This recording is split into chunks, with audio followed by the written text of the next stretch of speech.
The official record states the silver census of 1839 was a pioneering act of social science, a precise accounting of a starving populace to ensure the fair distribution of grain.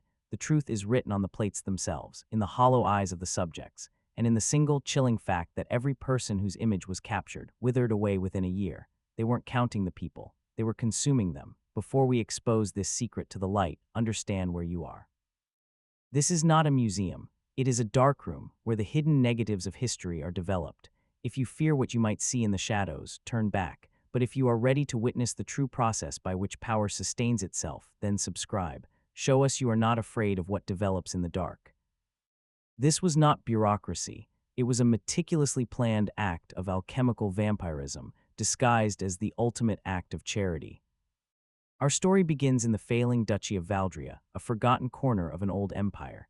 The year is 1839. The crops have failed for the third season. The people are starving, and their ruler, the ancient Duke Caspar, is dying. He clings to life with an unnatural tenacity, his body wasting away while his eyes burn with a cold, desperate fire. He promises his people salvation. A census, he announces, will be taken. Every man, woman, and child will be registered, and for their cooperation they will receive a share of the Duke's private grain reserves. To a desperate people, it is a miracle. A new technology, a silver portrait, will be used to ensure no one is missed. It is a sign of progress, of a ruler who cares. But the men who arrive in the villages are not census takers. They are technicians of a darker art, and the silver plates they carry are not for recording data. They are for trapping souls. The architect of this soul harvest was a man who called himself Herr Albrecht. He was not of Valdria. He arrived from the east like a carrion crow, drawn by the scent of decay and desperation. He was a man without a shadow, thin and precise, his eyes perpetually shielded by dark, smoked spectacles, as if the common light of the world was too bright for him. His hands, long and elegant, were permanently stained black with silver nitrate. He was a pioneer of the new photographic arts, but his interest was not in capturing light. It was in its inverse. He believed that for every image captured on a silver plate, a corresponding measure of vitality, of what he called the caloric essence of the subject, was transferred. He had brought this theory to the dying Duke, offering him not a cure but a transfusion, a way to sustain his life by consuming the lives of his people, one silver plate at a time. The Duke's heralds traveled ahead of Albrecht, accompanied by the local priests. Father Thomas, the senior cleric of the region, was a man whose faith had been curdled by the famine into a desperate, dangerous piety. He genuinely believed this was a holy act. The Duke is our shepherd, he preached to his starving flock. His spirit is the spiritual heart of Valdria. In this time of trial, you are asked to give not just your prayers, but a small measure of your own spirit, a tithe of your vitality to sustain him. In return, he shares his grain. It is a holy communion between the ruler and his people. To a people on their knees, it was a bargain they were willing to make. The camera Albrecht used was a monstrous thing of polished mahogany and tarnished brass, which he called the camera obscura anima. It required its own wagon. Its lens was not glass, but a complex array of crystals cut from obsidian and raw salt designed, he claimed, to focus not on the physical form, but on the animus within. The process was a ritual. Each subject, man, woman, or child, was brought before the machine. They were told to be perfectly still, to look directly into the unblinking black eye of the lens. Albrecht would then produce a silver tuning fork. He would strike it once. A single, pure, silvery chime would hang in the air. This, he explained, was to attune the silver halides to the subject's personal resonance. Then came the flash, not the bright, chaotic flare of magnesium powder, but a silent, cold, violet-hued light that seemed to penetrate the skin. Every person who sat for the camera described the same sensations: a profound, sudden chill, a feeling of being utterly, completely seen, and afterwards a strange, hollowed-out lightness, a weariness that went deeper than hunger. They would be given their small sack of grain and sent on their way, clutching the small, heavy, silver portrait of themselves, a perfect, beautiful image of a person who was already beginning to fade. The first to notice the plague of emptiness was Dr. Elias Vance, a young, idealistic physician newly assigned to the duchy. He was a man of science, not superstition. He had come to treat the effects of famine, but he soon encountered a new malady, for which he had no name. In the villages the census had already visited, he found a profound and terrifying stillness. The people were no longer just weak from hunger. They were absent. They moved slowly, their eyes vacant. They had lost the will to speak, to argue, to hope, to live. He called it the Valdrian Withering. His journal chronicles his descent from clinical observation to dawning horror. October 19, 1839. I have seen another dozen patients in the village of Oakhaven. The silver census passed through here a month ago. The malnutrition is secondary to the primary symptom, a catastrophic apathy. They do not respond to stimuli. They do not complain of pain. They simply sit, holding these perfect, silver portraits and stare into space. It is as if their souls have been hollowed out, leaving only the shell. I saw the portrait of a young girl I treated last season, a child full of fire and life. The image is perfect, but the girl I saw today is a ghost. The light is gone from her eyes. It is as if the light was stolen from her and sealed in the silver. Elias confronted Father Thomas, presenting his clinical notes, his mortality charts that showed a terrifying spike in deaths by melancholy in every village the census had visited. The priest listened with a serene, infuriating smile. "Doctor, you see a sickness," he said, his voice soft. "I see a holy peace. Our people have given a small part of their worldly fire to fuel the sacred flame of the duchy. They are quiet because they are at one with the great sacrifice. The Duke lives and Valdria is saved. Be grateful for their devotion, and do not trouble them with your science." The silver census moved across the blighted landscape of Valdria like a slow, methodical plague. Behind it, it left a trail of quiet villages and hollow-eyed people. In the capital, Duke Caspar, who had been on his deathbed, was experiencing a miraculous rejuvenation. The gray pallor of his skin was replaced by a healthy, robust color. His withered limbs regained their strength. He began to hold court again, his voice strong, his eyes burning with a cold, predatory vitality. The silver plates, hundreds of them, were delivered to the Duke's private chambers. They were not filed away as records. They were arranged on velvet-lined racks around his bed, facing him, a silent, captive audience of souls. At night in the candlelight, the hollow eyes on the plates seemed to gleam, and the Duke would bask in their stolen light, breathing in the life they contained. Dr. Vance, now a pariah shunned by the church and the state, began his own desperate, secret investigation.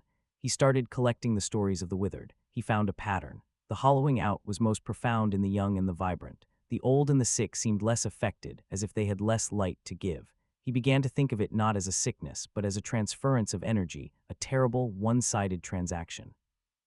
His scientific mind needed proof. He had to understand the mechanism. He used his last few coins to bribe a stable boy at the ducal castle, learning the route Herr Albrecht's wagon took to dispose of his chemical waste. Under the cover of a moonless night, Vance tracked the wagon to a desolate, boggy fen outside the city. He watched as Albrecht's assistants dumped barrels of used developing fluid and hundreds of shattered, imperfect glass plates into a deep, stagnant pool.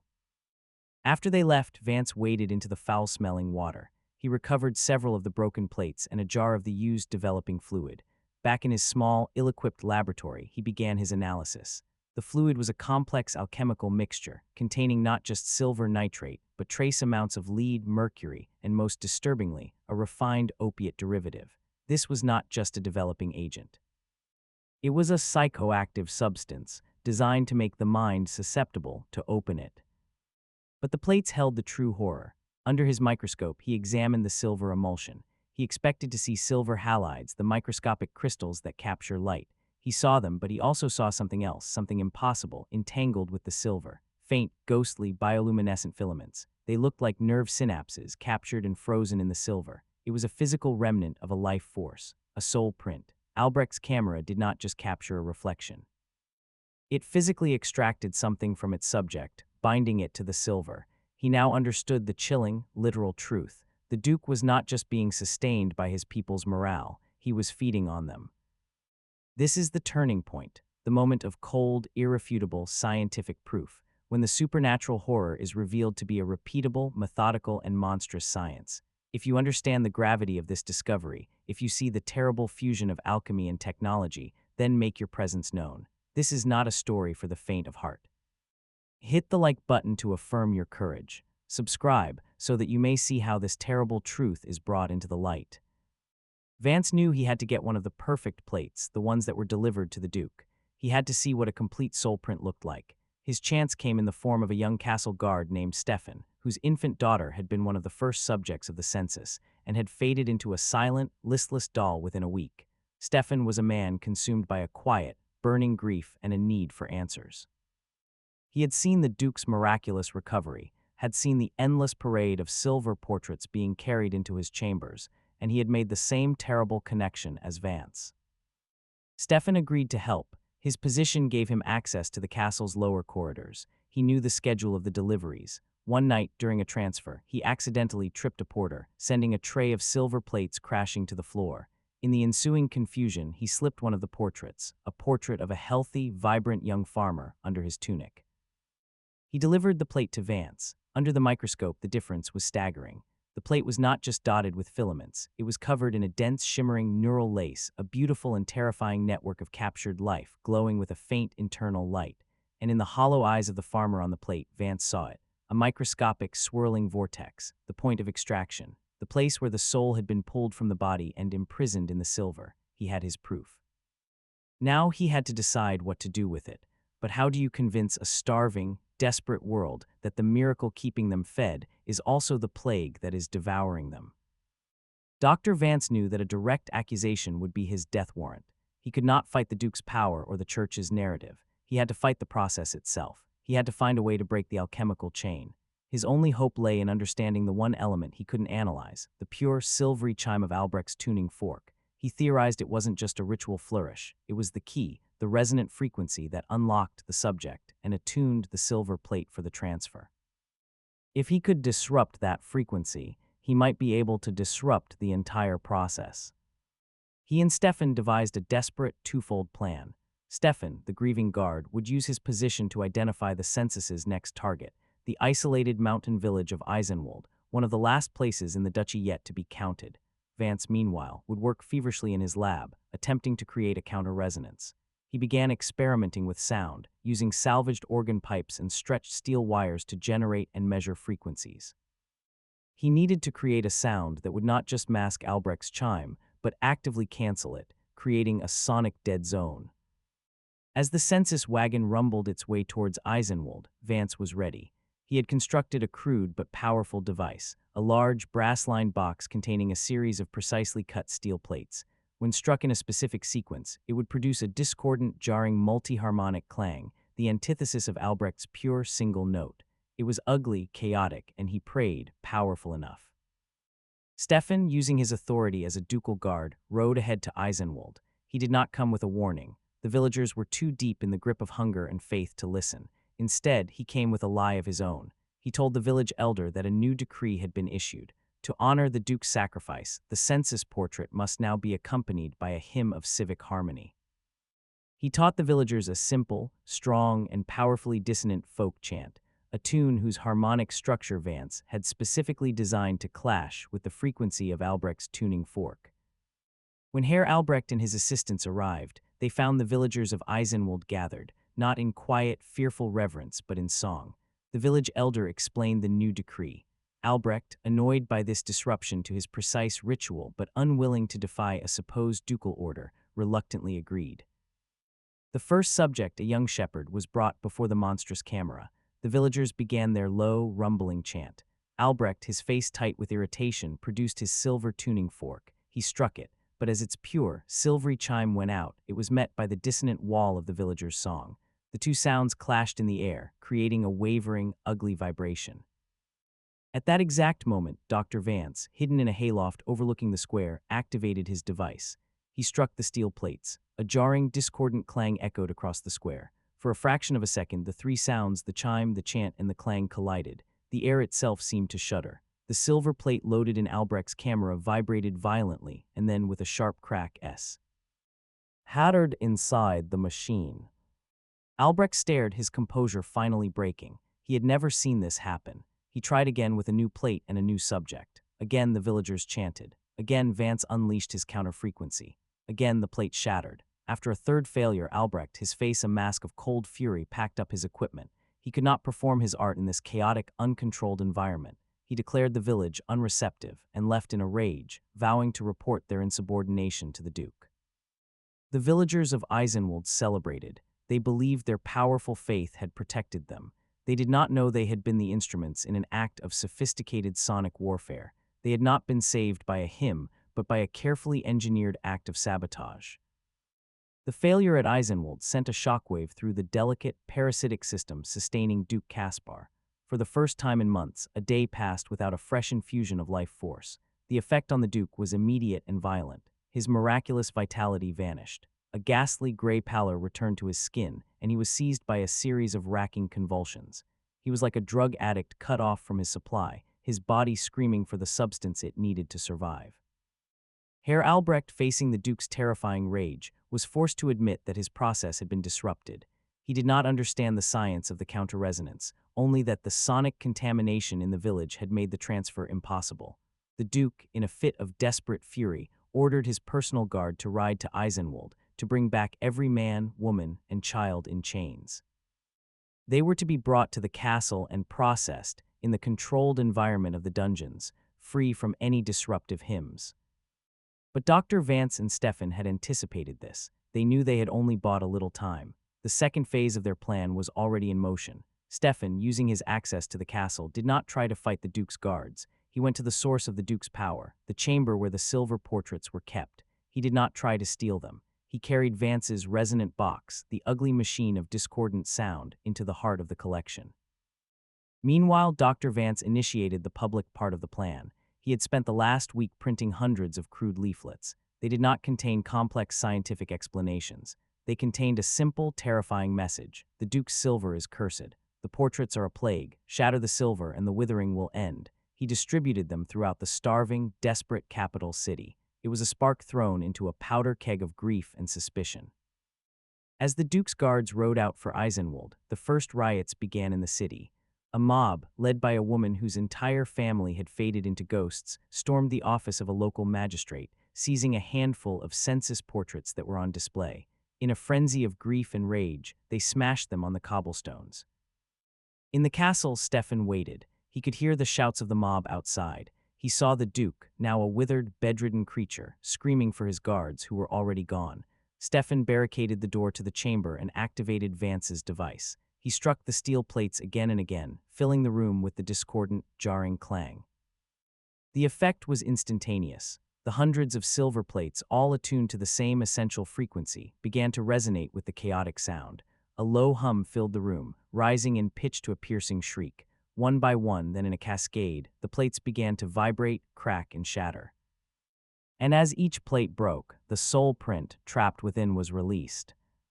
It was not a gentle release. It was an explosive, chaotic eruption of life force. Hundreds of stolen souls, a year's worth of harvested vitality, grief, and memory, burst back into the world in a single, silent, psychic detonation. The room was filled with a blinding, soundless flash of violet light. Duke Caspar in his bed felt it all at once. The full, crushing weight of 1,000 stolen lives slammed back into his withered body. He did not just die. He was annihilated, his body aging a century in a second, turning to dust and whispers before the eyes of his terrified servants. Herr Albrecht, who was in the castle courtyard preparing for the prisoners from Eisenwald, was also caught in the psychic blast. The dark, smoked spectacles he always wore shattered. His own soul, long dormant, was violently reawakened. The full weight of his actions, the faces of every man, woman, and child he had consumed, flooded his mind. He collapsed, screaming, his mind irrevocably shattered by the monstrous truth of his own work. The guards returning with their prisoners saw the violet light flash from the castle spire. They felt a wave of profound, inexplicable sadness wash over them. They returned to find a dead duke, a mad alchemist, and a city It had torn itself apart. The silver census was over. The lie was broken. But the cost was a duchy now doubly shattered, first by famine, and then by the terrible, violent return of its own stolen soul. The Valdrian Withering did not end with the duke's death. It transformed. The people in the villages were no longer hollowed-out shells, but they were not whole. The returned life force did not slot back neatly into place. It was a chaotic, fragmented energy. People were haunted by memories that were not their own, gripped by sorrows and joys from strangers' lives. A farmer would weep for a child he never had. A young woman would possess the sudden, inexplicable knowledge of a blacksmith's trade. The duchy became a land of ghosts, a populace adrift in a sea of untethered souls. Dr. Vance and Stefan became scapegoats. The new council of nobles, seeking to restore order, needed someone to blame for the riots and the duke's unfortunate demise. Vance's leaflets were declared the work of a dangerous anarchist. Stefan was branded a traitor who had allowed a madman into the castle. They were forced to flee, branded as the very monsters they had fought. They vanished into the obscurity of exile, their heroic act of sabotage recorded by history as a footnote of civic unrest. Herr Albrecht's camera obscura anima was taken by the new council and hidden away. His notes detailing the alchemical science of soul trapping were not destroyed, they were studied. The new rulers of Valdria and later other more powerful states understood the terrible potential of what he had created. The technology was too powerful to discard. It was simply refined, made more subtle. The official history was rewritten. The Silver Census was recorded as a well-intentioned but flawed bureaucratic effort that coincided with a tragic natural plague, the Valdrian melancholy. The Duke was a martyr who died trying to save his people. The story became a lesson in the dangers of public hysteria, not the triumph of a monstrous science. The truth was deemed too destabilizing, too terrifying to be remembered. But the science lived on. The knowledge that a life, a soul, a measure of vitality could be captured, stored, and transferred did not disappear. It became a cornerstone of a secret, occult economy, a technology used by the powerful to sustain themselves, not through a dramatic census, but through a slow, quiet, continuous harvest, so subtle that its subjects would never even know they were the crop. A photograph here, a recording there, a small, imperceptible tithe of life, collected from millions and funneled to the few, a process so refined that the withering is no longer a sudden plague, but a slow, gentle, lifelong fade. The story of the Silver Census is not a ghost story. It is a financial statement. It is the first recorded instance of a system that treats the human soul not as a sacred mystery, but as a quantifiable, transferable asset. Herr Albrecht did not invent a new kind of camera. He invented a new kind of currency, and the mint was the living spirit of the common man. The Duke was not a vampire in the Gothic sense. He was the first true biocapitalist, sustaining his power by creating a literal market for the life force of his people. The famine was not a tragedy to be solved. It was the market condition that made his population desperate enough to sell the one thing they had left.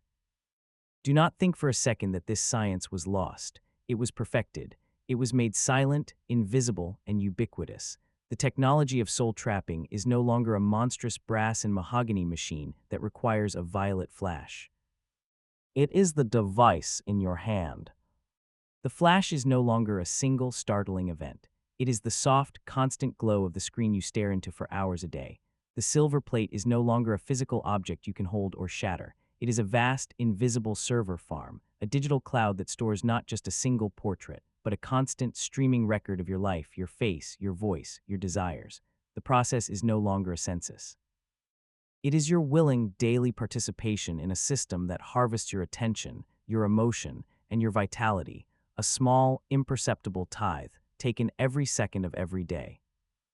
The Valdrian Withering is the name for the low-grade anxiety, the creeping burnout, the feeling of being perpetually drained and distracted that defines so much of modern life. You are not starving for grain. You are starving for your own stolen light. It is time to make a choice. Will you continue to be a subject in their endless census, or will you reclaim the light that is yours? In the comments below, it is time to shatter the plate. Make your declaration. State it twice to make it real. My light is my own. My light is my own. This is not a comment, it is a counter-frequency, a statement of ownership over your own soul. If you are ready to continue this work, to expose the modern alchemists and their invisible machines, subscribe, activate the notification bell, for the flash is now constant and designed to keep you from ever truly seeing. Share this with one other person who you suspect feels the withering, who knows their light is being stolen. They want you to smile for the camera. They want you to believe it is just a picture. We are here to show you what happens after the flash.